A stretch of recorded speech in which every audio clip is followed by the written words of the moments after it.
খবর 24 সাথে আপনাকে স্বাগত। নতুন নতুন খবর জানার জন্য আমাদের চ্যানেলে চোখ রাখুন।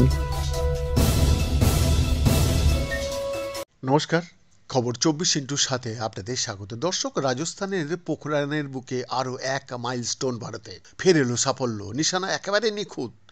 ফায়ার অ্যান্ড ফরগেট প্রযুক্তি ব্যবহার করে অনায়াসে টার্গেট ধ্বংস করে দিল ভারতের নাগ মিসাইল।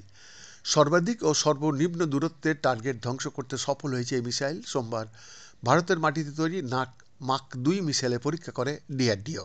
নাগ মাক-2 হলো একটা anti tank fire and forget missile. প্রতিরক্ষা মন্ত্রকের তরফ থেকে দেওয়া বিবৃতিতে এটা জানানো হয়েছে। ভারতীয় সেনার উচ্চ পদস্থ আধিকারিকদের উপস্থিতিতে এই পরীক্ষা করা হয়েছিল। জানা গিয়েছে, আধুনিক প্রযুক্তি সম্পন্ন অস্ত্রের সঙ্গে লড়তে সক্ষম এই মিসাইল সঠিক নিশানায় যেন আঘাত আনতে পারে ক্ষেপণাস্ত্র।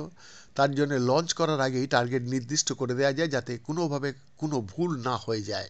এই ক্ষেপণাস্ত্র যে ভারতের সামরিক শক্তি আরও বাড়াবে তা বলার অপেক্ষা রাখে না।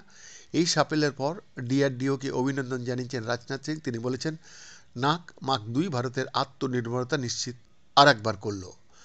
বিশেষজ্ঞরা বলছেন, নাগ মাক-2 যে কোনো জটিল অপারেশনে সাহায্য করতে সক্ষম। আর সব থেকে গুরুত্বপূর্ণ বিষয় হলো, আত্মনির্ভর ভারত যে কতটা সফল সেটাও স্পষ্ট হয়ে গেল আর একবার। বৈদ্যনাথ দাসের রিপোর্ট, খবর 24/7।